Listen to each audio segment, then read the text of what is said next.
আমাকে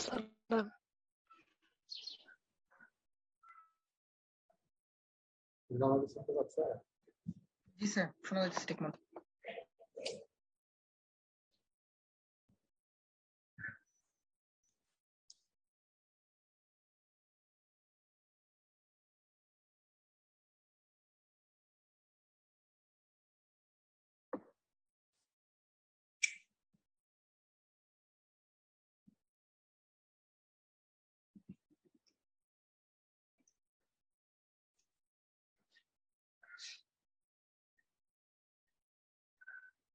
আমি ক্লাস শুরু করি।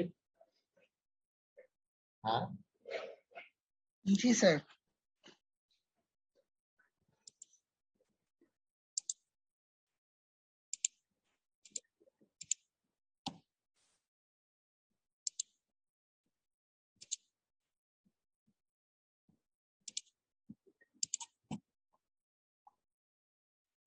স্লাইড দেখতে পাচ্ছ? জি স্যার।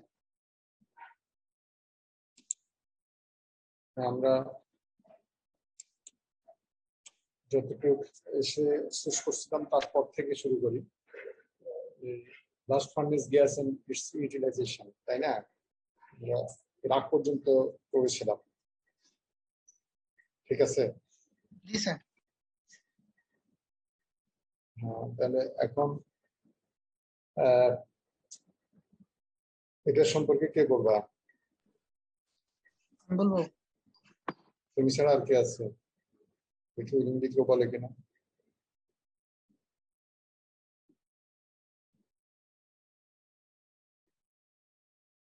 ট্রেন বলবা? কি নাম তোমার? বলো।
হ্যাঁ, না দরকার নেই, এখন শোনো। তোমরা কি সবাই বুঝতে পারছো? এখানে যেটা বললো যে তোমার ব্লাস্ট ফার্নেস গ্যাসের সাথে তোমার কিছু ডাস্ট যাবে, সে গ্যাসের মধ্যে একটা কার্বন মনোক্সাইড যাবে। এই কার্বন মনোক্সাইড একটা ফুয়েল গ্যাস, এটাকে বার্ন করলে আবার হিট পাওয়া যাবে। কথা বলছো? আর ডাস্টের মধ্যে কি থাকবে? ডাস্টের মধ্যে থাকে হচ্ছে যে আয়রন অক্সাইড এবং কার্বন। কথা বলছো? এখন যেটা হচ্ছে যে ব্লাস্ট ফার্নেস গ্যাসের এই কার্বন মনোক্সাইডকে আমরা স্টিল প্ল্যান্টে কাজে লাগাই, কারণ এই কার্বন মনোক্সাইড এটাকে আবার বার্ন করায় আমরা দেখা যাচ্ছে যে গ্যাসটাকে প্রিহিট করতে পারি।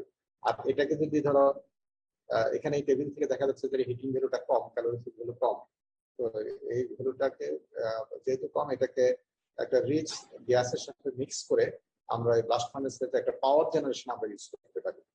মানে এই ব্লাস্ট ফার্নেস গ্যাসটা, কারণ এখানে ব্লাস্ট ফার্নেসে দেখা যাচ্ছে হিউজ তোমার গ্যাস তৈরি হয়। Total content of carbon monoxide সেদিক থেকে কম না, অনেক বেশি। এই কথাটাই বললো। সবাই বুঝছো স্যার, কি না? হ্যাঁ, স্যার বলো। একটু স্যার, যে ডাউন স্ট্রিম আপ স্ট্রিমের কথাটা স্যার এটা কিভাবে একটু বললে ভালো হতো। বলা হচ্ছে যে square in the down harvesting facility of any steel plant. এখানে ডাউন স্ট্রিম আপ স্ট্রিম বলতে যেটা বলা হচ্ছে যে তোমার ওখানে যদি হিটের প্রয়োজন যদি হয়, হিটিং সোর্স হিসেবে ইউজ করা হয়। এখন স্টিল প্ল্যান্টে কখনো ডাউন স্ট্রিম আপ স্ট্রিম এটা বলা হয়ে থাকে, এটা বিভিন্ন জায়গায় বিভিন্ন ভাবে আছে, এখানে আরো বেশি এক্সপ্লেনেশন দেয় না। এটা দিয়ে এটা বোঝাতে চাচ্ছে যে তোমার স্টিল প্ল্যান্টে বিভিন্ন হিটিং কাজে এটা ব্যবহার করা যায়, ফুয়েল গ্যাস হিসেবে। কথা কি বুঝছো? সে এখন স্ট্রিম প্ল্যান্ট গুলোতে ডাউন স্ট্রিম কি আপ স্ট্রিম কি সেটা বদরুল স্যার ওখানে তোমাদেরকে পড়ানোর কথা। আচ্ছা স্যার, এই আয়রন অক্সাইডটা তো স্যার স্ল্যাগে থাকার কথা লিকুইড হিসেবে, তাহলে এটা স্যার ডাস্টে কেমনে চলে যায়? আচ্ছা, আয়রন অক্সাইড তো স্ল্যাগে কখন যাবে? স্ল্যাগে তো যখন যাবে এটা হচ্ছে যখন স্ল্যাগ ফার্ম করবে লিকুইড হবে, তাই না? জি স্যার। এখন এই হিউজ পরিমাণে গ্যাসের ফ্লো যখন উপরের দিকে যাচ্ছে, বিফোর মেল্টিং ওটা কি উপরের দিকে নামতেছে না? জি স্যার। যখন গ্যাসটা যখন উপরের দিকে থাকবে তখন তো এই আয়রন অক্সাইডটা তখনও কিন্তু মেল্ট হয়। ও স্যার, মানে এটা হচ্ছে চার্জ থেকে আসতেছে? চার্জ থেকে, অবশ্যই চার্জ থেকে। আর ওই যে আর গ্যাসটা তো ব্লাস্ট ফার্নেস থেকে উপর দিয়ে বের হচ্ছে, তো থ্রু দ্য চার্জ তো গ্যাসটা বের হচ্ছে। তখন সেখানে ফাইন যে পার্টিকেল গুলো থাকবে খুব ফাইন, বড়গুলোতে আটকে পড়বে, আসতে পারবে না, কিন্তু ফাইন যেগুলো আসবে সেগুলো তোমার এই গ্যাসের সাথে মিশে বাইরে চলে আসবে। জি স্যার, বুঝতে পেরেছি। আর কার্বন কোথা থেকে আসবে? তো স্যার কোক দিছি স্যার এখান থেকে, কোকের গুঁড়াগুলা যেগুলি।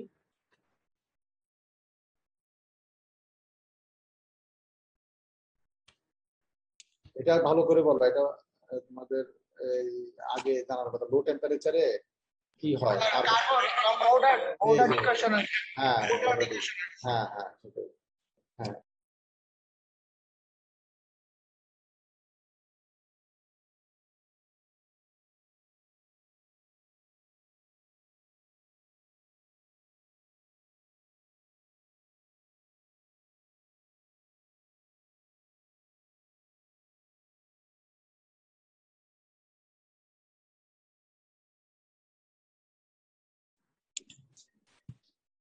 হ্যাঁ, বুঝতে পারছো এখন? সবাই কি বুঝতে পারছো এই স্লাইডটা?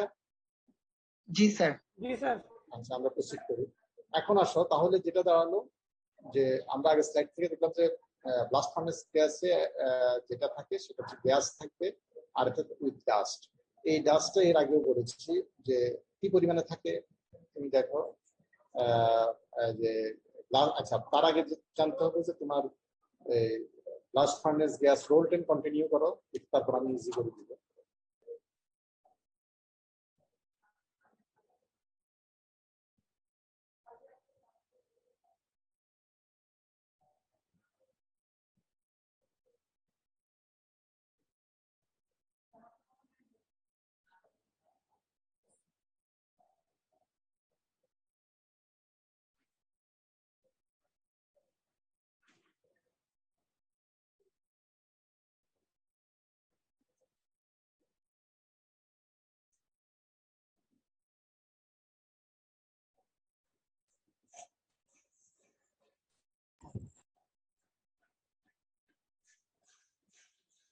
এটা এটা থার্মাল মেট্রিক টন বলে আর কি, এটা মানে 1 টন বলতে পারো আর কি, পার টন।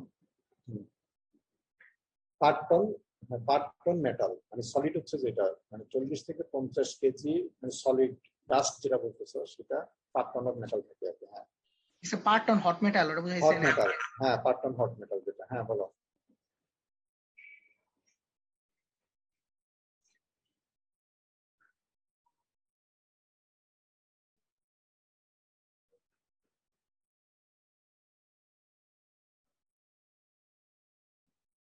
কেন ক্লিন করতে হবে? তাহলে তোমরা এখানে বুঝতে পারছো যে, তোমরা এখান থেকে বুঝতে পারছো যে পার টন হট মেটালে যেটা দেখা যাচ্ছে যে এই পরিমাণে গ্যাস তৈরি হচ্ছে, এবং যার ক্যালোরিফিক বিন্দু এটা কিন্তু অনেক। এবং বলা হচ্ছে যে এইটা হচ্ছে তোমার টোটাল 10 যে পাওয়ার, টোটাল এনার্জি হচ্ছে তার 1/3 হচ্ছে যে এটা।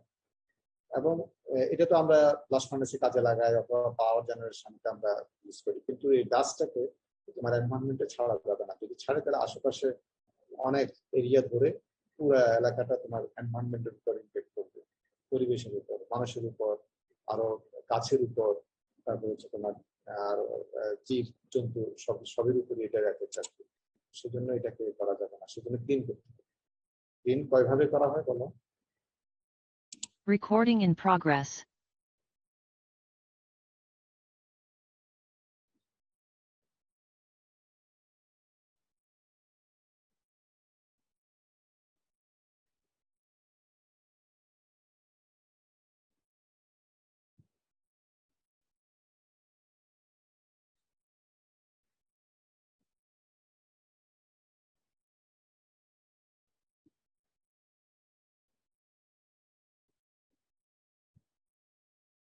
এই যে এই জায়গাটা তুমি এখানে দেখো, এই যে এখানে যে জিনিসটা দেখাচ্ছে সেটা হচ্ছে যে এটা, এই যে এই জায়গাটা। হ্যাঁ বলো। আচ্ছা আমি একটু বলে যাই এখান থেকে। এখানে যেটা হচ্ছে যে তুমি এখানে যেটা হচ্ছে যে তোমার গ্যাসটা যখন এখানে বড় একটা চেম্বারে আসে তখন সে কিন্তু তার হাই প্রেশার, লো এখানে প্রেশার ছিল, লো প্রেশার জন্য চলে আসে না? তখন এখান থেকে সলিড পার্টিকেল যেগুলো আসবে এগুলা এখানে কিছু ডিপোজিট করে। আমরা দেখবো পরের স্লাইডে কিছু ডেটা আছে কি পরিমাণে সলিড পার্টিকেল কি সাইজের এখানে আসে। এরপরে এটা চলে যাওয়া হচ্ছে যে এখানে হাই প্রেশারে, এখানে কম্প্রেসার থাকে, এখানে পাঠানো হয়। পাঠালে উপর থেকে শাওয়ারের মতো করে তোমার ওয়াটার পড়তে থাকে, আর এই ওয়াটারের মধ্যে দিয়ে এই গ্যাসগুলো যখন যায় তখন এই ওয়াটার, তখন এই গ্যাসের মধ্যে যে ডাস্ট পার্টিকেল গুলো আছে এদিক দিয়ে এটাকে নিয়ে বাইরে চলে যায়। আর এদিকে তোমার এই ব্লাস্ট ফার্নেস গ্যাসটা ক্লিন ব্লাস্ট ফার্নেস গ্যাস, কিন্তু এটা হচ্ছে যে প্রচুর পরিমাণে ওয়াটার ওই গ্যাসের মধ্যে থাকে এবং টেম্পারেচারটা এখানে ফল করে যায়। হ্যাঁ, তারপরে এদিক দিয়ে আসে। আর যেহেতু গ্যাসের মধ্যে প্রচুর পরিমাণে ময়েশ্চার থাকে, এর পরবর্তী আমি যদি কিছুতে ইউজ করতে যাই তাহলে এই ওয়াটারটা নেগেটিভ কাজ করে। অতএব এই ওয়াটার থাকা যাবে না, এখানে ডিমিস্টেট দিয়ে এটাকে ওয়াটারটাকে অ্যাবজর্ব করে ফেলা হয়, অর্থাৎ এটাকে গ্যাস থেকে ওয়াটারটাকে রিমুভ করে ফেলা। তারপরে এটা যেটা হয় তারপর হচ্ছে যে এটা গ্যাস হোল্ডার মাধ্যমে এটা যে কাজে করা ইউজ করা সে কাজে চলে যায়। এই হচ্ছে কথা। তোমরা বুঝতে পারছো? হ্যাঁ সবাই বুঝতে পারছো? দুই একজনের কথাই শুধু শোনা যায়। আচ্ছা, এরপরে যে ডাস্ট ক্যাচারে তোমার কতটুকু রিডিউস হয় দেখো। বলা হচ্ছে যে পার নিউটন মিটার কিউবের গ্যাসের মধ্যে 4 থেকে 6 গ্রাম এখানে তোমার রিডিউস হয়। যেখানে পার মিটার কিউবে তোমার যেটা আসছে যে 20 এবং 25 গ্রাম, সেখান থেকে 4 থেকে 6 গ্রাম তোমার চলে যাওয়া হচ্ছে যে ডাস্ট ক্যাচারে। হ্যাঁ, ওই যেগুলা এখান থেকে বের হয় সেখানে যদি তোমার যদি পার্টিকেল গুলো যদি বেশি থাকে তাহলে তুমি এটা ওই সিন্টার প্লান্ট হিসাবে, আরো যেহেতু আছে তুমি সিন্টার প্লান্টে এটাকে আবার সাইজ বড় করে তুমি চার্জিং হিসেবে ওরের র মেটেরিয়ালস হিসেবে ইউজ করতে পারো। আবার typical composition of blast furnace dust, এখন যে ডাস্টটা বের হচ্ছে তার কম্পোজিশনটা বলা হচ্ছে আয়রন এজ আয়রন অক্সাইড থাকে 30 থেকে 32, সিলিকা 67%, অ্যালুমিনা। এটা একটু মাথায় রাখতে হবে, পুরো নাম রাখতেও কিন্তু তার প্রপোর্শনটা তোমাদের মাথায় রাখতে হবে। অ্যালুমিনা 2 থেকে 3%, লাইম 2.5 থেকে 3%, সালফার কম, বেশিরভাগ থাকে হচ্ছে কার্বন। এই কার্বনটা কেন আসে তোমরা জানো, অলরেডি বলেছো তাই না? Carbon deposition gas. হ্যাঁ, কার্বন ডিপোজিশন। ওয়েট স্ক্রাবার বলা হচ্ছে, এই যে এটাকে ওয়েট স্ক্রাবার বলা হয়, যে এই জায়গাটাকে ওয়েট স্ক্রাবার বলা হচ্ছে যে এই dust particle, fine dust particle গুলো এখানে হাই প্রেশার, আমি যে কথাটা বললাম এই লাইনে সেই কথাটা বললো, এবং ডাস্টটা তোমার 5 মিলিগ্রাম পার মিটার কিউবে রিডিউস করা হয়। ছিল কতটুকু? 20 থেকে 25। একটা এনভায়রনমেন্টের একটা রিকোয়ারমেন্ট থাকে যে, আমার এই মুহূর্তে মনে নাই, ওরা বলে যে তোমার এই তুমি যে গ্যাস ছাড়বা তোমার ইন্ডাস্ট্রি থেকে, তার মধ্যে এই পার্টিকেলের অ্যামাউন্টটা এরকম থাকবে এবং সাইজটাও বলে দেয় যে সাইজ আর তোমাকে অনেক নিচে উঠতে হবে। হ্যাঁ, তো যেটা দেখা যাচ্ছে যে 20 থেকে 25 গ্রাম পার মিটার কিউবে ছিল, সেটা তুমি যখন ওয়েট স্কেলের মধ্যে পাঠাবা তারপর দেখা যাবে যে এটা 5 মিলিগ্রাম পর্যন্ত তোমার চলে আসে, রিডিউস হয়। হ্যাঁ, এই হচ্ছে কথা। বাকিটা তো বললাম। এখন আসো ড্রাই টাইপ গ্যাস ফিলিং। দুই ধরনের। আমাদের যে স্টিল মিল গুলা অনেকেই তোমার এটা ইউজ করে না, বিশেষ করে স্টিল মিলেও ডাস্ট হয় কিন্তু ব্লাস্ট ফার্নেসের মতো অত না, কিন্তু এই ডাস্টও কম না। এটার জন্য এনভায়রনমেন্টের মধ্যে থেকে অনেক রেস্ট্রিকশন আছে। তো আমাদের স্টিল মিল গুলো সচরাচর ওরা দেখায় কিন্তু ইউজ করে না। বড় বড় স্টিল মিল যারা আছে তারা করে, কেননা এই ক্লিনিং সিস্টেমের জন্য অনেক ইনভেস্ট করতে হয়। কথা বুঝছো? প্রায় 3-4 কোটি টাকার মতো তোমার এই ইনিশিয়াল ইনস্টলেশন কস্ট হচ্ছে যে ক্লিনিং সিস্টেম, যদি স্ট্যান্ডার্ড ক্লিনিং সিস্টেম আনতে হয়। তারপর এখানে তোমার কিছু পাওয়ার কনজাম্পশন আছে, যে তোমার এই কম্প্রেসার যেটা আছে এটা হাই প্রেসারে পাঠায়, তো এই কম্প্রেসারে তোমার হাই পাওয়ারের কম্প্রেসার প্রয়োজন হয়, মানে তোমার ইলেকট্রিক কনজাম্পশন আছে, রানিং কষ্ট আছে। এটা হচ্ছে ড্রাই টাইপ গ্যাস ক্লিনিং, এটা আমি বলে যাই একটু সহজে। এটা কি দেখা যাচ্ছে, এই দেখো এখানে কিছু টিউব দেখা যাচ্ছে না, দেখতেছো তোমরা টিউব? কথা বলো। ঘরের মতো আছে, ঘরের মতো আছে। তোমরা এটা না, মাঝখানে এটা কেটে দেখাচ্ছে, এটার ভিতর এই টিউব গুলা ভার্টিক্যাল কিছু টিউব দেখতেছো কিনা? জি স্যার, ব্যাটারির মতো। জি হ্যাঁ, স্যার। এই টিউব গুলার গায়ে কিন্তু ক্লথ আছে। এই টিউব গুলার গায়ে কি আছে? ক্লথ। কথা কাপড় বুঝছো? স্যার। কাপড়। এখন এই দিক থেকে হাই প্রেসারে গ্যাসকে যখন এদিক দিয়ে দেওয়া হয়, তখন এই থ্রু দ্য ক্লথ এই টিউবটা আবার আউটসাইড, এখানে এই দেখো উপর দিয়ে লাইন দেখাচ্ছে, গ্যাস গুলো উঠতে থাকবে। তার মানে কি, তুমি হাই প্রেসারে যখন ব্লাস্ট ফার্নেস গ্যাসটাকে তুমি এদিকে পাঠাচ্ছ, তাহলে যেটা দাঁড়ালো যে এটা স্কেপ হচ্ছে যে তোমার এই টিউব গুলোর মধ্যে, আর টিউব গুলো হচ্ছে তোমার এটা সলিড টিউব না, এগুলো হচ্ছে তোমার এখানে তোমার হোল থাকে এগুলোর মধ্যে। কথা কি বুঝছো? আর এই টিউবের চারিদিকে কাপড় জড়ানো থাকে, এই কাপড়টা মূলত ফিল্টার হিসেবে কাজ করে। তাহলে কি দাঁড়ালো যে যখন তুমি এখানে হাই প্রেসার দিচ্ছ, এই কাপড়ের মধ্য দিয়ে, টিউবের মধ্য দিয়ে গ্যাসটা পাস হয়ে উপরের দিকে চলে যাবে, যে বাইরে ক্লিন হয়ে চলে যাবে, অর্থাৎ ডাস্ট পার্টিকেলটা ক্লথের গায়ে আটকা পড়ে যাবে। কথা কি বুঝছো? এভাবে এটা ক্লিন। জি স্যার। এবং একসময় তাহলে দেখা যাবে কি, ক্লথটা জ্যাম হয়ে যাবে না? জি স্যার। জি স্যার, জমতে সেই জমতে জন্য হ্যাঁ, তাহলে এখানে ম্যাগনেটিক একটা তোমার ভাইব্রেটর থাকে।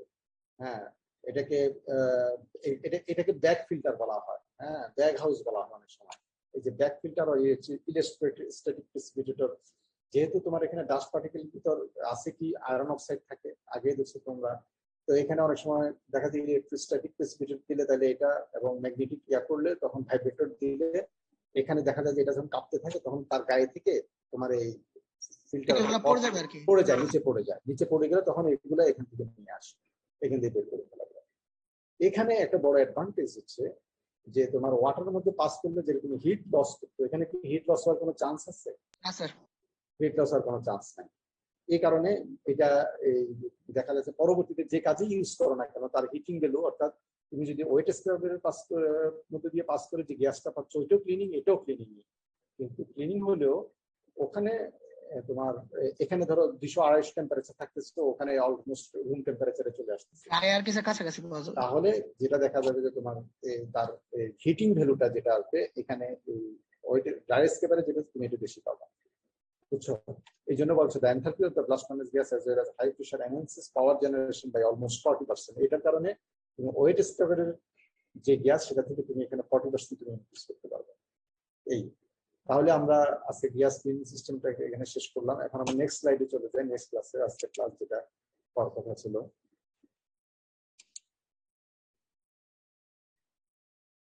আমাদের অ্যাসাইনমেন্ট যেটা দিচ্ছেন এটা কয়টা স্লাইডের উপরে? এটা হচ্ছে পুরাটা। হ্যাঁ, এটা কি বুঝছো বলো দেখি, কয়টা স্লাইডের উপর? মানে 6 থেকে আর কি, মানে আমি দেখলাম যে মানে এই 6 থেকে আর কি পড়া শুরু হয়ে গেছে, দেখলাম আর কি, বললো আর কি। এখানে অনেক কিছুই আছে, ওখানে এটা কি পুরা কোর্সের উপরে আমরা একটা দিব এরকম? পুরা কোর্সের উপর। জি স্যার, যে কি কি অসুবিধা আছে এগুলো লিখতে বলছেন নাকি? হ্যাঁ হ্যাঁ, মানে পুরা একটা প্ল্যান কিভাবে চলে, তোমরা যা শিখছো নিজের ভাষায় সংক্ষেপে তোমরা সেটা দেখাবা। চার্জিং থেকে শুরু করে এই যে আজকে যে গ্যাস ক্লিনিং সিস্টেম, সেটাও আসবে। প্রোডাক্ট, এর আগে যে প্রোডাক্ট দেখালাম, প্রোডাক্টটাও আসবে, এই জিনিসগুলা। তারপর তুমি ফার্নেস অপারেশন কিভাবে করবা সংক্ষেপে স্টেপ স্টেপ দেখাবে। এটা ডিটেল বর্ণনা, মানে কি বলে, এটা টেক্সট লেখার দরকার নেই, তুমি যার আউটলাইন করবে।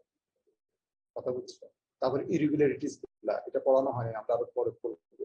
সেই ইরেগুলারিটিস গুলো কি হতে পারে, এটা ওভারকাম কিভাবে করবা, এগুলা খুব সংক্ষেপে লিখতে হবে, এবং এটার উপর ভালো একটা নাম্বার থাকবে তোমাদের।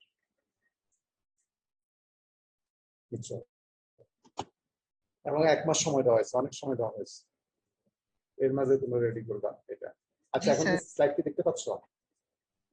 তোমরা কি স্লাইডটা পড়ছো, দেখে আসছো? জি স্যার। আচ্ছা, কে বলবা দেখি, বলো দেখি। স্যার আমি বলি। আমি কত রোল নাম্বার? Roll 6 sir. বলো, রোল 6 নাম কি তোমার? রায়হান। বলো, রায়হান বলো। আচ্ছা, আমি শুরু করে দিই যে burden preparation and blast furnace operation. আজকে আমরা যেটা দেখবো এই স্লাইডে, বার্ডেন বলতে যে চার্জ মেটেরিয়াল, এটা আগে তো চার্জ মেটেরিয়াল তুমি ইন্ডিভিজুয়ালি প্রিপেয়ার করছো, এখন হচ্ছে চার্জ মেটেরিয়ালটা কিভাবে তুমি এই প্রিপারেশন করতে বলা হচ্ছে যে ফার্নেসের মধ্যে তুমি কিভাবে প্লেস করবা। কথা কি বুঝছো? ফার্নেসের মধ্যে কি থাকবে, তোমার একটা হচ্ছে যে কোক থাকবে, আর একটা হচ্ছে যে ওর আর প্লাক্সি মেটেরিয়াল থাকবে, তাই না? দুটো লেয়ার মূলত থাকবে, ওর আর প্লাক্সি মেটেরিয়াল একসাথে, আর কোক আরেক সাথে, এভাবেই তো নাকি? জি স্যার। এইভাবে। এবং এটা তুমি চার্জ করার পরে ব্লাস্ট ফার্নেসে কিভাবে তুমি এটা ইগনাইট করবে, স্টার্ট করবে কিভাবে, এটা কিন্তু সহজ না। এরকম না যে গ্যাসের চুলায় তুমি গ্যাস ছাড়লা আর একটা দেয়াশলাইয়ের কাঠি দিয়ে তুমি এটাকে চালাই দিলা, এটা এত সহজ? এটার ডায়া কতটুকু, হাইট কতটুকু, কি পরিমাণে মেটেরিয়াল আছে, অতএব এখানে তোমার এটাকে স্টার্ট করা, স্টার্ট আপটাও এখানে বড় একটা হিউজ একটা প্রিপারেশন। হ্যাঁ, এই জিনিসটা আমরা দেখবো। এবং শেষ পর্যন্ত এটা কিভাবে যদি টেম্পোরারি শাটডাউন করতে হয়, কিছু লোকাল রিপেয়ারের প্রয়োজন হয়, তখন কিভাবে কি করা হয় আমরা এগুলো দেখবো সংক্ষেপে। তোমাদের টেক্সটে বিস্তারিত বলা আছে, তো আমরা এখানে সংক্ষেপে ডিসকাস করবো খুব লাইটলি। তোমরা জিনিসগুলো বুঝবে না এখান থেকে, সেটা টেক্সট করে বুঝবে এটা। হ্যাঁ, এই কথাটা বলা হচ্ছে যে distribute the charges in blast furnace, আর তুমি ব্লাস্ট ফার্নেস অপারেশনটা কিভাবে তুমি ক্লাস করার পর তুমি এটা বুঝতে পারবে, এক্সপ্লেন করতে পারবে, জিজ্ঞেস করবে। হ্যাঁ বলো, স্টার্ট করো। স্যার এখানে বলছে the production of blast furnaces, blast ফার্নেসের যে প্রোডাকশন সেটা হচ্ছে দুইটা ইম্পর্টেন্ট বিষয়ের উপর ডিপেন্ড করে। একটা হচ্ছে rate of reduction of iron oxide, iron অক্সাইডের মানে রিডাকশনের রেটের উপর, আর হিটিং রেটের উপর। এই দুইটা বিষয়ের উপর ব্লাস্ট ফার্নেসের প্রোডাকশন রেট ডিপেন্ড করে। The rate of reduction and heating of burden depends upon the degree and time of contact. Sir এই কন্টাক্ট বার্ডেনের সাথে কন্টাক্ট গ্যাসের যে সময় এবং কিভাবে। একটু থামো তো সবাই, একদম থামো তো। বার্ডেন বলতে কি বুঝাতে যাচ্ছে তুমি সবাই? তোমরা কি চার্জিং ম্যাটেরিয়াল, অন্যরা কি বুঝতে পারছো? জি স্যার। হ্যাঁ বলো। স্যার এই বার্ডেনের সাথে যে কন্টাক্ট গ্যাস থাকবে এটা কত সময় ধরে এবং কতটুকু মিশবে, এটার সাথে স্যার রেট অফ রিডাকশন এবং হিটিং এর একটা খুব ভালো রকম সম্পর্ক আছে। এটা এখানে বলতেছে যদি আমরা ব্লাস্ট ফার্নেসের ভিতরে যে বার্ডেন সেটা হবে স্যার ইউনিফর্ম, এবং এটার গুড বাল্ক পারমিয়াবিলিটি থাকবে। কারণ এর ফলে হচ্ছে এটার ইকুয়াল মানে ওই যে গ্যাস যে ফ্লো হবে সেটা ইকুয়ালি রেজিস্ট্যান্সটা মেনটেন করবে আর কি। স্যার এখানে গুড বাল্ক পারমিয়াবিলিটি বুঝি নাই। বাল্ক পারমিয়াবিলিটি মানে তুমি যে চার্জ গুলো দিচ্ছ, এই চার্জ গুলো যদি ইউনিফর্মলি যদি ডিস্ট্রিবিউট থাকে সাইজের দিক থেকে, তা না হলে এদের মধ্যে যে মাঝখানে যে ওপেন স্পেস থাকবে, যে দিক দিয়ে তুমি যে গ্লাসটা দিচ্ছ, ওই গ্যাসগুলো কোন দিক দিয়ে পাস হবে? এই র মেটেরিয়াল যেগুলো আছে এগুলোর মাঝখানে যে গ্যাপ আছে সেই গ্যাপগুলো। এখন কোথাও যদি ছোট ছোট পার্টিকেল গ্যাস থাকে, আবার কোথাও যদি তোমার ওপেন স্পেস অর্থাৎ গ্যাপ যদি বিটুইন দ্য চার্জিং মেটেরিয়াল যদি বেশি থাকে, তাহলে দেখা যাবে যে যেদিকে ডেন্স অর্থাৎ ছোট পার্টিকেল গুলো এক জায়গায় করে আছে তুমি এমন ভাবে প্লেস করছো, সেদিকে গ্যাস ফ্লো কম হবে। আর যেদিকে ওপেন স্পেস বেশি থাকবে, ওপেন স্পেস এখানে পারমিয়াবিলিটি দিয়ে বোঝাচ্ছে যে তাহলে সেদিকে ফ্লো বেশি হবে, তাহলে ওখানকার মেটেরিয়ালস গুলোর সাথে কন্ট্যাক্টে বেশি থাকে। দেখা যাবে যে ওটাই রিয়াকশন হয়ে ওই জায়গাটায় রিয়াকশন হচ্ছে মাঝখানটায়, বা যে জায়গাটা তো হচ্ছে সে জায়গাটা রিয়াকশন হচ্ছে না, তখন কিন্তু ইরেগুলারিটিস দেখা দিবে। তখন দেখা যাবে বিভিন্ন প্রবলেম দেখা দিবে। এটা আমরা দেখবো যে যখন ফার্নেস ইরেগুলারিটিস আছে তখন এই জিনিসটা আরো ক্লিয়ার হবে তোমাদের। হ্যাঁ বলো। স্যার গ্যাস ইউটিলাইজেশন এটা স্যার কোক রেটের, এটা একটা ফাংশন অফ হচ্ছে বার্ডেন ডিস্ট্রিবিউশন। তার মানে আমরা চার্জিং ম্যাটেরিয়ালটা কিভাবে ডিস্ট্রিবিউশন করব এটা হচ্ছে, এটার উপর স্যার গ্যাসের ইউটিলাইজেশনটা ডিপেন্ড করবে। যদি আমরা 1% অফ কার্বন মনোক্সাইড গ্যাসের ইউটিলাইজেশন অ্যাড করি, সেটা হচ্ছে 7 কেজি কোক কনজাম্পশন পার টন আয়রনে রিডিউস করবে আর কি। এটা দিয়ে তোমার ডিস্ট্রিবিউশন খেয়াল করো, চার্জ ডিস্ট্রিবিউশনের কারণে যদি তোমার আনবার্ন কার্বন মনোক্সাইড যদি বেশি চলে যায় তাহলে এটা ইউটিলাইজ হলো না, বুঝো না কথা? এখন চার্জ ডিস্ট্রিবিউশনের কারণে যদি তোমার যে কোনো একটা রিঅ্যাকশন ঘটার জন্য একটা প্রি কন্ডিশন তোমরা জানো যে তার একটা contact between the reactants is important, তাই না? তোমার কন্টাক্টে যেতে হবে, সেটা সলিড হোক, লিকুইড হোক, হোয়াট এভার দ্য স্টেট, তোমার এটা কন্টাক্টে যেতে হবে। এখন যদি তুমি যদি ইউনিফর্ম ডিস্ট্রিবিউশন যদি না হয়, তাহলে দেখা যাবে যে কার্বন মনোক্সাইড যেটা প্রডিউস হচ্ছে সেটা আর রিঅ্যাকশনে যেতে পারছে না, আনইউটিলাইজ থেকে যাচ্ছে। কথা কিন্তু এই কথাটা এখানে বলতে যাচ্ছে। যদি তোমার ইউনিফর্ম ডিস্ট্রিবিউশন হয় তাহলে এটা সবগুলা তোমার ইউটিলাইজেশনটা বেশি হবে স্যার। হ্যাঁ, রিঅ্যাক্ট্যান্টের সারফেসের সাথে তার ইয়ে হবে, ইন্টারঅ্যাকশন হবে, ইন্টারফেসে যেতে পারবে, তখন রিঅ্যাকশনটা ইউনিফর্ম হবে এবং ইউটিলাইজেশনটা বাড়বে। সেখানে একটা তোমার ডেটা দিত যে যদি 1% কার্বন মনোক্সাইড যদি তোমার ইউটিলাইজ করতে পারো, মানে উল্টো ভাবে বলতে পারো যে যদি 1% কার্বন মনোক্সাইড যদি ইউনিফর্ম ডিস্ট্রিবিউশন না হওয়ার কারণে কম ইউজ হয়, মানে আনবার্ন অবস্থায় থাকে, তাহলে 7 কেজি কোক কনজাম্পশন তোমার পার করলে বেশি লাগে। কথা কিন্তু বুঝছো কিনা? জি স্যার। তাহলে স্যার উল্টা ভাবে যদি 1% ইউটিলাইজেশন বাড়ে তাহলে কি কোক কনজাম্পশন 7 কেজি কমবে? কমবে, হ্যাঁ, একই জিনিস, একই জিনিস। হ্যাঁ, বলো। তারপরে বলছে চার্জ ম্যাটেরিয়ালের যে ডিস্ট্রিবিউশন, আমার কানেকশন আনস্টেবল হয়ে গেছে স্যার। হ্যালো, চার্জ ম্যাটেরিয়ালের যে ডিস্ট্রিবিউশন থাকবে সেটা থ্রোটের ক্ষেত্রে খুব ইম্পর্টেন্ট ভূমিকা পালন করবে ফার্নেস। তাহলে তোমরা মূলত এখানে এই যে থ্রোট উপরের সাইডে যেটা দেখো, এই ছবিতে দেখানো হলো, এটা হচ্ছে টপ যে জায়গাগুলোতে তোমার এটা দেখো, একটা হচ্ছে বিগ বেল আর একটা হচ্ছে যে স্মল বেল। এই বিগ বেল এটা হচ্ছে স্টেক, এটা হচ্ছে ফার্নেসের স্টেক, যেটা মূল তোমার শ্যাফট যেটা, এটা ব্লক থাকে উইথ এ বিগ বেল। এখানে একটা ছবি দেখানোর পরে আমরা আরো দেখাবো। তাহলে এই স্লাইডটা কি তোমরা বুঝছো সবাই? এই স্লাইড থেকে আমরা কি শিখলাম? এই স্লাইড থেকে শিখলাম যে প্রোডাকশন রেট এটা ডিপেন্ড করবে হচ্ছে যে on the oxide reduction and তোমার হিটিং রেট, তাই না? এটা একটা। আরেকটা হচ্ছে যে যেটা আসছে যে হিটিং রেট এবং রিডাকশন রেট, এগুলা হচ্ছে যে ডিপেন্ড করবে হচ্ছে যে তোমার এই বার্ডেনের সাথে গ্যাসের যে ইন্টারেকশন কন্ট্যাক্ট সেটার উপর। এবং ইউনিফর্ম কন্ট্যাক্ট ডিস্ট্রিবিউশন যদি না হয় তাহলে গ্যাস ফ্লোটা ইউনিফর্ম হবে না। এই কথাটা বলছে পারমিয়াবিলিটি যথেষ্ট হবে না। তারপর এখানে আরেকটা কথা বলবো যে কার্বন মনোক্সাইড ইউটিলাইজেশন যদি ইউনিফর্ম না হয়, কার্বন মনোক্সাইড আনইউটিলাইজ থাকবে ও কনজাম্পশন বেড়ে যাবে। হ্যাঁ, তো সেই জন্য এটা কি বুঝাতে চাইলো যে তুমি যে চার্জটা যে রাখবা ফার্নেসের স্টেকে, এখানে যে তুমি চার্জটা যে প্লেস করবা, হ্যাঁ, তখন এটা একটা ইম্পর্টেন্ট ইয়া থাকবে যে মেইন হচ্ছে যে ইউনিফর্ম হতে হবে। হ্যাঁ, এটা বলো রোল 6। সরি স্যার, আমার কানেকশন মাঝে আনস্টেবল হয়ে গেছে। হ্যাঁ, বলো। স্যার এখানে বলছে various shapes, sizes, densities fall inside the furnace with various trajectory of individual particles. Sir তখন এই তার মানে প্রত্যেকটা পার্টিকেলের ক্ষেত্রে স্যার শেপ, সাইজ, ডেনসিটি এগুলো মোটামুটি স্যার ইউনিফর্ম হতে হবে। যদি এগুলো ইউনিফর্ম না হয় তাহলে dense, small and irregular particle fall at the center and light, large and smooth particle roll into the trough. Sir যদি এগুলো ইউনিফর্ম না হয় তাহলে যেগুলো মানে ইররেগুলার এবং ছোট সেগুলো সেন্টারে থাকবে, আর যেগুলো বড় এবং স্মুথ পার্টিকেল সেগুলো স্যার ট্রফের চারিদিকে রোল করা শুরু করবে স্যার। তারপরে বলছে স্যার কোর্স পার্টিকেল যখন নিচে পড়তে থাকবে সেটা হচ্ছে মানে যে গ্যাস ফ্লো সেটাকে স্যার বাধাগ্রস্ত করে নিচে চলে যাবে, আর যে ফাইন পার্টিকেল সেটা হচ্ছে স্যার মানে খুব বেশি বাধাগ্রস্ত করবে না আর কি, সেটা ওই মানে গ্যাস ফ্লোর সাথে আর কি চলে যাবে স্যার। তারপরে বলছে burden moves down in the furnace by slide jerk even when the operation is considered to be smooth. Sir এই যে আমাদের বার্ডেন গুলো যে নিচের দিকে যখন ফার্নেসের দিকে মুভ করবে তখন স্যার এটা সামান্য পরিমাণ স্যার মানে ঝাঁকুনির মতো আর কি পাবে, কারণ স্যার এই যে আমাদের যে ফ্লো গ্যাস উপরের দিকে উঠতেছে এটার জন্য, এবং এটার ফলে স্যার মানে অপারেশনটা অনেক স্মুথ হবে।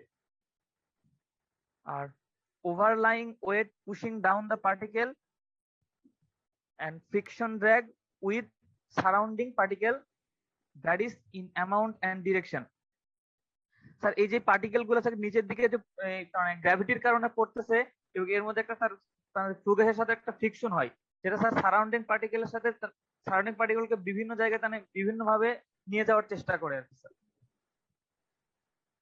Then sir, the system of charging and the level of charge and the size of charge are to be selected so as to have maximum utilization of. Sir এখানে বলছে যে চার্জিং এর যে system, আমরা যদি এই যে level of charge, the size of charge আর খুব সিলেক্টিভ ভাবে দিই তাহলে আমাদের যে গ্যাসটা মানে পাবো সেটা হচ্ছে ম্যাক্সিমাম ইউটিলাইজেশন করা যাবে, যেটা স্যার আমাদেরকে মানে ব্লাস্ট ফার্নেসের স্মুথ অপারেশনের ক্ষেত্রে খুব মানে কার্যকরী স্যার। হ্যাঁ, মানে এখানে আমি যদি সংক্ষেপে যদি একটু বলি তোমাদের বোঝার জন্য, সেটা হচ্ছে যে তুমি যখন চার্জ মেটেরিয়াল করবা দেখবা যে কোক একটা সাইজের কোক, যখন তুমি কোকের সাইজের ভেরিয়েশন থাকবে, একটা তুমি এক সাইজের কোক নিবা না বা পারবাও না, ওরও একটা সাইজ থাকবে এবং ওর ডেনসিটি কোক যেটা অনেক বেশি হবে, তাই না? ওরও সাইজ ডিফারেন্স থাকবে। আবার তোমার ফ্লাক্সিং মেটেরিয়ালস, তোমার যেটা লাইম ইউজ করবে সেটারও তোমার সাইজের ডিফারেন্স থাকবে। এই যে ডিফারেন্ট ডেনসিটি ডিফারেন্ট সাইজের জিনিস যখন আসতেছে, এটা প্লেসিং একটা ব্যাপার। তুমি ধরো উপর থেকে যদি কোনো একটা জিনিস ছাড়ো এমনি নর্মালি, যে তুমি ডিফারেন্ট জিনিস উপর থেকে ছাড়ো, তাহলে কি দেখা যায় ভারী গুলা আগে পড়ছে না, যেগুলা ওয়েট বেশি ডেন্স যেগুলা, আর যেগুলা লাইটার সেগুলো পরে পড়তেছে কিনা।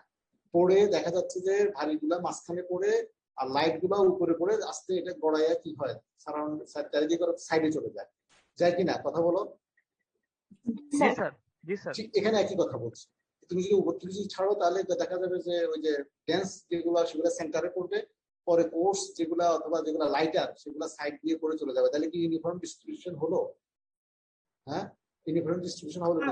তাহলে সাইডে দেখা যাবে যে কোর্স পার্টিকেল, সেন্টারে তোমার ডেন্স পার্টিকেল। তাহলে কোর্স পার্টিকেল যেহেতু দেখা যাবে যে কোর্স পার্টিকেল গুলো তোমার কি করবে, তোমার গ্যাস ফ্লো ইজিলি ওই দিক দিয়ে হবে, কারণ অত রেসিস্ট করতে পারবে না, গ্যাস ফ্লো ওই দিক দিয়ে বেশি হবে। আর ফাইন পার্টিকেল যেখানে হবে সেখানে তোমার ডেন্স ফাইন পার্টিকেল যেখানে হবে সেখানে তোমার গ্যাস ফ্লোটা বাধাপ্রাপ্ত বেশি হবে। তো গ্যাসের পানির একটা স্বভাব হচ্ছে যেদিকে বাধা পায় সেদিকে অত বেশি যেতে চায় না, যেদিকে সে বাধা পায় না সেদিকে ফ্লো হতে থাকে। তাহলে ইউনিফর্ম গ্যাস ফ্লোটা আর হবে না। এই একটা কথা গেল। তারপর হচ্ছে যখন কিছুক্ষণ পর পর এই যে চার্জটা যে নিচের দিকে এত লং হাইট, ধরো 6 তলা সমান বা 7 তলা 8 তলা সমান একটা হাইটের ফার্নেস, চার্জ গুলো নামবে কিভাবে নামবে? এটা কি কন্টিনিউস একটা দুইটা করে করবে? সেটা না, এটা বলছে স্টেপ স্টেপ। ধরো একটা লেয়ার অফ যদি মেল্টিং হয়ে যায়, একটা গ্যাপ হলো, এদিকে তো তোমার গ্যাসের একটা ফ্লোটাকে ধরে রাখতেছে, হঠাৎ করে সামান্য একটু নিচে নামবে একটু লেয়ার, এভাবে স্টেপ স্টেপ করে নামবে, এই কথাটা বলতেছে।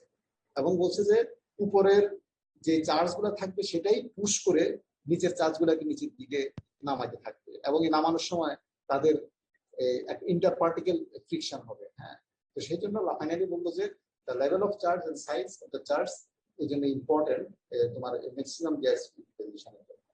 কি কি ফ্যাক্টর এই ডিস্ট্রিবিউশনের, চার্জ ডিস্ট্রিবিউশনের জন্য করে এটা বলো। জি স্যার, যে ফ্যাক্টর গুলো স্যার ডিস্ট্রিবিউশনকে এফেক্ট করবে, প্রথমটা হচ্ছে ব্লাস্ট ফার্নাসের ডিজাইন এবং চার্জিং যে ডিভাইস। চার্জিং ডিভাইসের এটার আবার তিনটা মানে ইম্পর্টেন্ট ইফেক্ট আছে, সেটা হচ্ছে যে মানে তিনটা ইয়ার বৈশিষ্ট্য ক্যারেক্টারিস্টিক্স লাগবে। সেটা হচ্ছে sir angle and size, angle of size of the bell, additional mechanical device for the better distribution, speed of lowering of large bell. তারপর স্যার আরেকটা inconsistency of physical properties of charge materials. এখানে sir এখানে তিনটা characteristics দরকার, size range of the charging charge material, তারপরে angle of repose of raw materials, density of raw materials. আর 3 number যে factors affect করবে সেটা হচ্ছে sir level, system and sequence of charging and program of revolving the distributor. এটা হচ্ছে তিনটা characteristic দরকার। Distribution of the charge on the big bell, height of the big bell from the stock line, order and proportion of charging of various raw materials. এইগুলো sir. আর এই যে big bell আর হচ্ছে small bell, এগুলো sir এইটা তোমরা বুঝছো। তাহলে এই ফ্যাক্টরগুলো তো সহজ, এই জিনিসগুলা তোমার সাইজ ডিস্ট্রিবিউশন এফেক্ট করবে। আমরা পরের স্লাইডে তোমরা বুঝছো কিনা সবাই? এটা তো পড়লে বুঝতে পারতেছ, তাই না? জি স্যার। হ্যাঁ, জি স্যার। অন্যরা কথা বলে না, তুমি তো বলছো, অন্যরা কেন কথা বলে না? জি স্যার, বুঝতে পেরেছি স্যার। আচ্ছা, তুমি বলছো, আর তোমার কথা স্যার আর কেউ? জি স্যার, বুঝতে পারছি। আচ্ছা, তোমারও কথা শুনছে, আর অন্যদের? স্যার বুঝতে পারছি। আচ্ছা, এখন আসো, এটা কি বলবা? Distribution of charge on big bell. Big bell কথাটা কি বুঝছো কিনা? এই যে এটা হচ্ছে বিগ বেল আর এটা হচ্ছে স্মল বেল। হ্যাঁ, আমি একটু সংক্ষেপে বলে দিই, পরে যে বলবার সুবিধা হবে। এই দেখো, এটা হচ্ছে ফার্নেস শ্যাফট। তোমার এই যে বিগ বেল, দেখে একটা লাইন দেখছো না, এটা ক্লোজ, এই জায়গাটার ভিতর চার্জ আসবে। এটা কি স্মল বেল। তাহলে প্রথম কি করে, স্মল বেলের উপর দেখো হুপার দিয়ে এই তুমি কোক যদি দিতে চাও, প্রথম ধরো কোক চার্জ করা হবে, হলে তখন কি করলো, আস্তে করে এই স্মল বেলটা নিচের দিকে নামলো, নামার পরে এই কোকটা এই বিগ বেলের উপর চলে আসলো এই পাশে। তাহলে দেখা যাবে যে একবার হবে না, এটা 3, 4, 5 বার করে তখন পুরো এটাকে ফুল করা হয়। ফুল করে দেখো তারপর কি করা হয়, এরপরে স্মল বেলটাকে এটা বন্ধ করে দেওয়া হয়। দেখো এখানে এটা বন্ধ করা হয়, তখন এটা ক্লোজ। এরপরে বিগ বেলটাকে আস্তে করে যখন নিচের দিকে নামানো হয়, এই সাইড দিয়ে তোমার এই চার্জিং মেশিন গুলা তোমার মূল ফার্নেসেস থেকে চলে আসে। এটা যখন আবার পুরোপুরি এটা খালি হয়ে গেল, তখন আবার এটা ক্লোজ হয়ে যায়। হওয়ার পরে এবার আবার স্মল বেল দিয়ে এখানে চার্জিং করা হয়। স্মল বেল দিয়ে চার্জিং করে করে তোমার এই এখানে আবার এটাকে ফুল করা হয়। এই হচ্ছে মূল একটা সিকোয়েন্স। আর এখানে তোমাদেরকে বলি যে এখানে কি করা হয়, এখানে দেখো এটা দিয়ে সি দিয়ে কোক বুঝাচ্ছে আর এটা ওর দিয়ে বুঝাচ্ছে। এটা 60 ডিগ্রি অ্যাঙ্গেলে এটার উপর এগুলা রাখানো হয়, রেখে এটাকে ঘুরে ঘুরে এই স্মল বেল যেটা আছে না, স্মল বেলের উপর ঘুরে ঘুরে তোমার এই চার্জ করা হয়। অর্থাৎ কোক যদি চার্জ করতে হয় প্রথম 60 ডিগ্রি কোক চার্জ করলো, পরে আবার এটা ঘুরে যাবে, ঘুরে যেয়ে তখন কি করবে, এই আবার 60 ডিগ্রিতে কোক চার্জ করবে, পরে কোকের লেয়ারটা যখন হবে এরপর ওর করবে। এইভাবে একটা সিকোয়েন্স, এটা ঘুরে ঘুরে তোমার এই স্মল বেলের উপর হোমোজেনিয়াস ডিস্ট্রিবিউশনের জন্য তোমার এখানে এইভাবে চার্জ করা করে তারপরে এভাবে করে আসে। আমরা এটা দেখবো। মূল কথা হচ্ছে এটা, এটাকে এবার এখানে তোমার ল্যাঙ্গুয়েজে বলা হবে। কে বলবা এবার, বলো দেখি। হ্যাঁ, কে বলবে?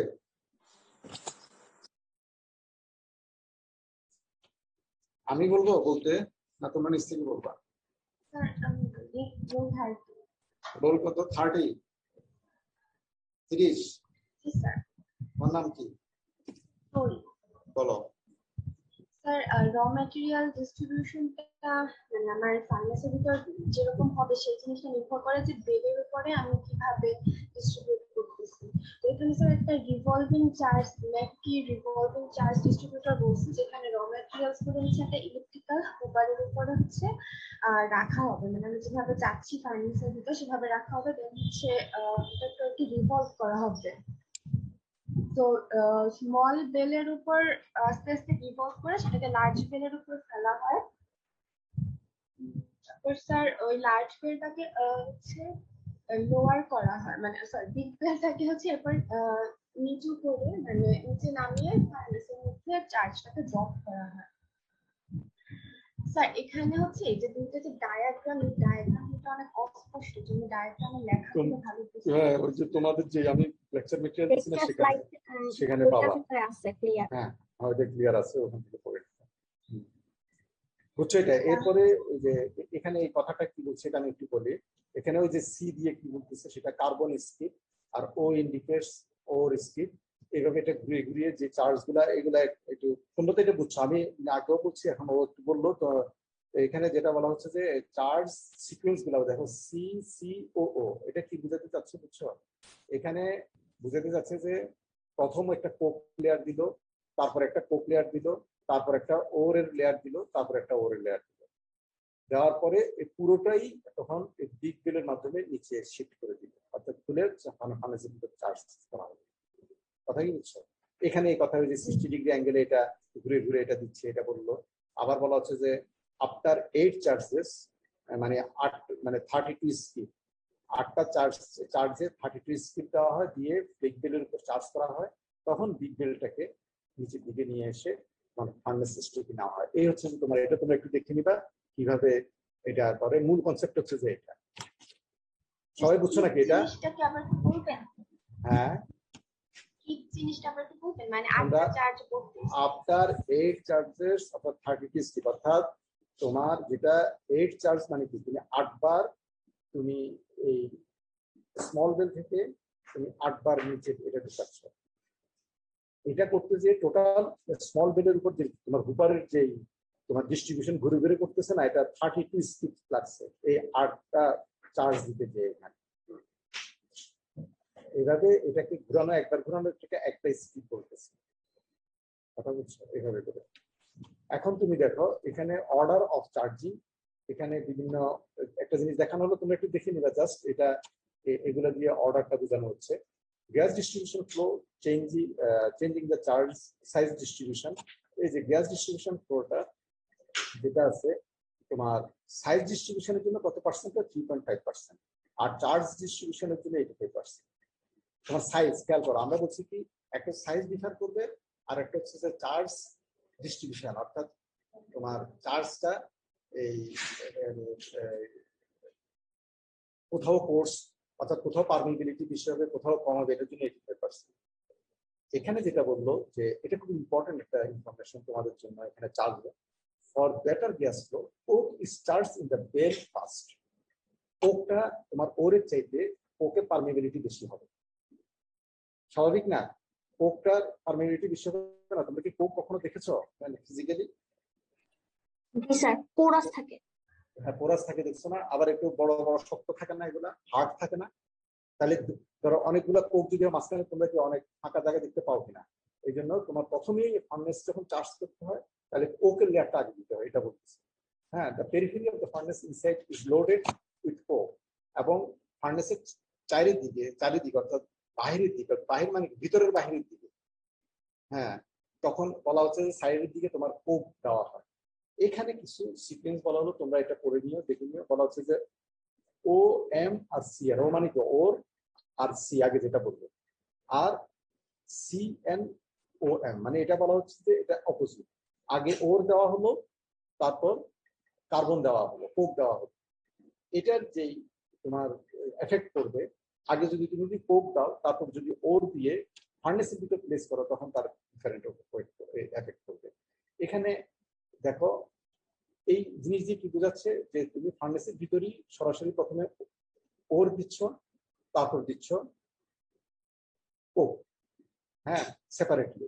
আর এটা দিয়ে কি বোঝাচ্ছে, না তুমি বিগ বেলের উপর প্রথমে ওর দিচ্ছ, তারপর কোক দিচ্ছ, দিয়ে একটা দুটা বা চারটা লেয়ার করার পরে তারপর তুমি বিগ বেলের উপর ফার্নেসের মধ্যে ফেলছো। তাহলে এখানে বলা হচ্ছে যে এই দুটোর ভিতর এখানে কি এফেক্ট, এটা বলতেছে যে তুমি যদি এভাবে সেপারেটলি ফেলো, এটা যদি কম্পারিজন টু এটা একসাথে ফেলো, হ্যাঁ, this decreases the ratio of iron ore to coke. Iron ore তুমি যদি এভাবে দাও সেপারেটলি দিলে, আর এভাবে দেওয়ার ভিতরে পার্থক্য কি, তোমার আয়রন টু কোক রেশিও তোমার কমাই দিবে। আয়রন টু কোক রেশিও যদি কমাই দেয়, তাহলে তোমার কি হবে, in the peripheral zone and increase the same in the centre. যদি তাহলে দেখা যাবে যে ওর এর পরিমাণটা তোমার ইয়াতে আসবে, কি বলে, বেশি সেন্টারে বেশি আসবে। আমরা পেরিফেরিতে একটু কোকটা বেশি থাকুক এটা চাই, তো এই জন্য এটা আমাদের এক্সপেক্টেড, তখন আমরা এটা ইউজ করবো। সিস্টেম যদি এটা ইজ অপোজিট, তারপর হচ্ছে ওর এবং carbon, as ore carbon is to carbon ore in its effects. মানে এই কথাটা তোমার এমনি বুঝতে যাচ্ছে যে সিকোয়েন্সটার ইম্পর্টেন্সটা তোমাকে বলতে যাচ্ছে। এগুলো জাস্ট তোমাদের মুখস্থ রাখতে হবে না, তোমাদেরকে এখান থেকে যে ইনফরমেশনটা জানতে হবে যে আমি যদি ওর আর কোক একসাথে বিগ বেলের উপর দিয়ে আমি যদি ফার্নেস প্লেস করি তাহলে কি এফেক্ট হবে, শুধু এই ইনফরমেশনটা তোমরা মাথায় রাখবা। আর যদি আমি সেপারেটলি দিয়ে থাকি তাহলে কি এফেক্ট করবে, আগে যদি আমি ওর দিয়ে থাকি ফার্স্ট তাহলে কি হবে, আর আগে যদি কোক দিয়ে থাকি কি হবে, এই জিনিসটা বোঝানোর জন্যই এই স্লাইডটা দেওয়া হয়েছে। এটা এখান থেকে অত কিছু মুখস্থ করার দরকার, তুমি ওই এফেক্ট গুলো দেখতে। এখন আসো ব্লাস্ট ফার্নেস অপারেশন, এটা কে বলবে? এটা কি রোল 30 কন্টিনিউ করবা? করবা? বলো। ব্লাস্ট ফার্নেসের যে লাইনিং, সেটা হচ্ছে সিগনিফিকেন্ট আমার তো ময়েশ্চার থাকে। যখন আমরা কোক দিয়ে লাইনিংটা করি তো ওটাকে আমরা ড্রাইং করার প্রয়োজন হয়। তো তখন হচ্ছে আমরা এয়ার ব্লো করে হিটিং এর মাধ্যমে কিভাবে ড্রাইং করি সেটা বলেছে। 15 থেকে 20 দিন ধরে হচ্ছে হিটেড করা হয়। আর হচ্ছে লাইটেড গ্যাস পাইপে হচ্ছে 2 থেকে 3 দিন ধরে স্টোভের আপনার মাধ্যমে আর কি ড্রাইং করা হয়। তারপর ব্লাস্ট ফার্নেস ড্রাইং নিচে যে তিনটা টেকনিকের মাধ্যমে ড্রাই করা যায়। স্টোভ থেকে হট গ্যাস সাপ্লাই দেওয়ার মাধ্যমে, ডাচ ওভেন যেটা একটা অক্সিলারি ফার্নেস হিসেবে কাজ করে সেটার মাধ্যমে হট গ্যাস জেনারেট করার মাধ্যমে, আর হচ্ছে হাতকে উড অথবা কোক ফায়ার দেওয়ার মাধ্যমে। মানে এখানে যেটা দেওয়া হলো সেটা তুমি যদি নতুন লাইনিং করো ব্লাস্ট ফার্নেস, তুমি মাত্র স্টার্ট করছো, এটাকে ব্লোয়িং ইন বলা হয়। পুরো প্রসিডিউরটাকে ড্রাইং হয়, ফিলিং হয়, হ্যাঁ, তারপর lighting operating until routine practice established, এগুলা। এখন যেটা বলা হচ্ছে যে এখানে যদি লাইনিং যদি হয়, অবশ্যই তুমি যখন নতুন লাইনিং যখন লাগাবে সেখানে ময়েশ্চার থাকবে, ময়েশ্চারটাকে তোমার রিমুভ করতে হবে। রিমুভ করার জন্য বলা হচ্ছে দেখো 15 থেকে 20 ডেজ এটাকে তোমার এই গ্যাস দিয়ে হিট করতে হয় এটাকে নিউ লাইনিং এর জন্য। হ্যাঁ, আর যদি রিপেয়ার করো তখন বলা হচ্ছে যে এটা 2-3 দিনের সময় হিট করতে হয়। এটা দেখো একটা ব্লাস্ট ফার্নেস করছে তুমি 15 থেকে 20 ডেজ শুধু তোমার রিফ্লেক্টরি লাইনিংটা, হ্যাঁ, রিফ্লেক্টরি লাইনিং এ তোমার প্রয়োজন হয়। এবং কিভাবে লাইনিং করো এখানে এই টেকনিকগুলো বলা আছে। এবার লাইনিং এর পরে কি, হিটিং এর ড্রাই হয়ে যাওয়ার পরে কি করতে হবে, ফিলিং হবে। ফিলিংটা বলো কি? লাইটেড পাইপটা কি? হ্যাঁ, লাইটেড গ্যাস পাইপ। বুঝি না কথা। স্যার এই যে সেকেন্ড লাইনে, ড্রাইং এর সেকেন্ড লাইনে লেখা 15 to 20 days with the lighted gas pipe. Lighted gas পাইপটা কি তুমি চালাবা? গ্যাস দিয়ে তুমি ওখানে গ্যাসটা, আমরা নরমালি গ্যাসের চুলায় গ্যাস জ্বালাই না, জি স্যার। লাইটেড বলতে মানে কি, মানে গ্যাসটাকে লাইট করা হয়েছে ওরকম? ফ্লেম, হ্যাঁ, লাইট করে একটা ফ্লেম দিয়ে হিট করা আর কি, যেটা কথা বোঝা নাই, ফ্লেম দিয়ে হিট করা আর কি, যেটা গ্যাস পাইপ দিয়ে তুমি গ্যাস ছেড়ে দিলা ভিতরে, তারপর গ্যাসটাকে বার্ন করলা। আমরা যে রান্না বান্না করি না ফ্লেমে, রান্না বান্না কি আমরা ফ্লেমে করি না? ওরকম। জি এটা স্যার। আমরা কিন্তু যখন নিচে ফাউন্ডেশনে করি তখন কিন্তু ফ্লেমে করি না, তখন এয়ার আমরা ব্লোয়ার দিয়ে মিশাই একটা রেশিও নিয়ে এসে হাই টেম্পারেচার পাওয়ার জন্য। এখানে তা না, তুমি গ্যাস দিবা, গ্যাসের মধ্যে জাস্ট গ্যাসটাকে তুমি জ্বালাই দিবা, জ্বালাই দিয়ে যে ফ্লেম হবে সেই ফ্লেমে এটা হিট হতে থাকে, ট্রাই করবে। ফিলিংটা দেখো, ফিলিংটা কি বলো? সিলিং এ হচ্ছে হার্টের উপর একটা লেয়ার দেওয়া হয়, কিংলি মুড অথবা উড শেডিং, সেগুলো হচ্ছে অয়েল দিয়ে স্যাচুরেট করে লেয়ার করে দেওয়া হয়, যেটা হচ্ছে পিএস লেভেল পর্যন্ত থাকে লেয়ারটা। আর ওই লেয়ারের উপরে আর কি কোক গুলাকে চার্জ করা হয়। আর ওই লেয়ারের সাথে মানে উডের লেয়ারের সাথে হচ্ছে ফ্লাক্স ম্যাটেরিয়াল হিসেবে কিছু লাইমস্টোনও দেওয়া হয়। আচ্ছা, এখানে যেটা বলি একটু, এরপরে তো ধরো ড্রাই হয়ে গেল, ড্রাই হয়ে গেলে তুমি কি করবা? এটা চার্জ করবা না, খেয়াল করো, চার্জ করবা না। চার্জ করার আগে প্রথম কাজটা করতে হবে ফিলিং করতে হবে। ফিলিং কি? তোমার হার্ট থেকে, হার্ট ফাঁকা না, একদম নিচের থেকে টোয়ার পর্যন্ত, কত বললো এটা, টোয়ার পর্যন্ত না বললো এখানে, টোয়ার পর্যন্ত, টোয়ার পর্যন্ত তুমি কাঠ আছে না, নর্মাল কাঠ, এই যে উড আছে না, গাছের কাঠ, শুকনো কাঠ, এই কাঠ দিয়ে তুমি এটাকে এটা ফিল করে দিবা। তারপর এখানে অয়েল মিক্স করবা, করে এর উপর তুমি এই এই কাঠের উপর তুমি দিবা হচ্ছে, তুমি কি দিবা, ইয়া দিবা, কি বলে এটা, কোক দিবা। এবার এই কোকের উপর তুমি ওই যে চার্জ, যেটা আমরা সিকুয়েন্স দেখলাম না, এই চার্জ দিয়ে পুরা তুমি ফার্নেসটাকে তুমি চার্জিং করে দেবা। করার পরে এরপরে, এবং এখানে আরেকটা বলা হচ্ছে যে মানে সাফিসিয়েন্ট অ্যামাউন্ট অফ লাইমস্টোন এখানে লাগবে, কারণ এই টিম্বার থেকে তোমার এবং এই কোক থেকে যে পরিমাণে তোমার অ্যাশ আসবে সেটাকে স্ল্যাগ করে বের করে দিতে হবে। তো এই ইনিশিয়াল কোক প্রচুর পরিমাণে থাকে, এখানে তো কোনো তোমার ওর নাই, তাহলে কি দাঁড়ালো, কাঠ, কাঠের উপর উড, উডের উপর এবার যা তুমি চাও, প্রথম হচ্ছে উড, উডের উপর তুমি কোক পাবা, কোকের উপর হচ্ছে তোমার ওর, এভাবে শুরু করো। তাহলে ইনিশিয়ালি যে কোক আছে এটাকে যে অ্যাশ হবে সেই অ্যাশটাকে স্ল্যাগ হিসেবে বের করার জন্য তোমার এখানে লাইমস্টোনটা ইনিশিয়ালি প্রচুর পরিমাণে দিতে হবে। দিলে তাহলে কি হবে, এখানে যে অ্যাশটা আছে সেটা স্ল্যাগ ফর্ম করে বের হয়ে যাবে। এরপরে তোমার কি করতে হবে, এই যে lighting and operating until routine practices, তখন কি করা হয় যে তুমি এরপরে এটাকে একটা ফ্লেম দিয়ে, একটা টর্চ দিয়ে, এখানে যেহেতু অয়েল মিক্স আছে তখন এটাকে তুমি জ্বালাই দিবা, জ্বালাই দিলে ট্যাপ দিয়ে জ্বালাই দিবা, জ্বালাই দিলে তখন কি করতে হবে, এই ট্যাপ ক্লোজ করা যাবে না, এগুলো সব ওপেন রাখতে হবে, কেননা এখানে বাতাস যেতে হবে এবং বের হওয়ার পথ রাখতে হবে। এখন দেখবে যে হঠাৎ জ্বলতে জ্বলতে এটা একদিন দুই দিন এভাবে জ্বলতে থাকে, কিন্তু হঠাৎ করে তুমি দেখবা যে তোমার আউটকামিং গ্যাস, অর্থাৎ তোমার যে এই গ্যাস গুলা যেগুলা বের হয়ে আসতেছে, অর্থাৎ ধোঁয়া যেগুলা বের হচ্ছে সেগুলা তোমার কম বের হচ্ছে, কম বের হয়ে তোমার স্লাগ ফর্ম করা শুরু করবে, স্লাগ ফর্ম করে স্লাগ বের হওয়া শুরু হয়ে যাবে। যেখানে আগে তোমার গ্যাস বের হচ্ছিল সেখানে গ্যাস স্লাগ, তার মানে তখন তুমি বুঝতে পারলা যে এখন তোমার অলরেডি অপারেশনে চলে গেছে, অর্থাৎ স্ল্যাগ হচ্ছে এখন আস্তে আস্তে এটা ইগনাইট হয়ে গেছে, ফার্নেসটা স্টার্ট হয়ে গেল।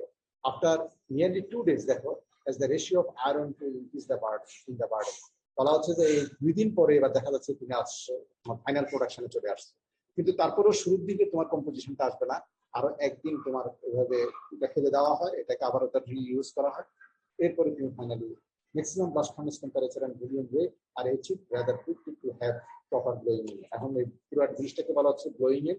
এই ব্লোয়িং ইন যদি প্রপার করতে পারো তাহলে তোমার টেম্পারেচার এবং ভলিউম রেটটা তুমি খুব দ্রুত অ্যাচিভ করতে পারো এই কথাটাতে। এরপরে আসছে ব্ল্যাঙ্কিং, বলা হচ্ছে যে তুমি যদি রিলাইনিং করতে চাও, মডার্ন ব্লাস্ট ফার্নেস বলা হচ্ছে যে তোমার 4-5 মিলিয়ন টন অর্থাৎ 4-5 বছর রান করার পরে দেখা যাচ্ছে যে কিছু লাইনিং তোমার হচ্ছে, সেটাকে লাইনিংটাকে তোমার রিপ্লেস করবে, তখন এটাকে ব্ল্যাঙ্কিং বলা হয়। Temporary shutdown of blast furnace is known as blanking, এটা টেম্পোরারি শাটডাউন করা হয়, পুরো বন্ধ করে দেওয়া হয় না।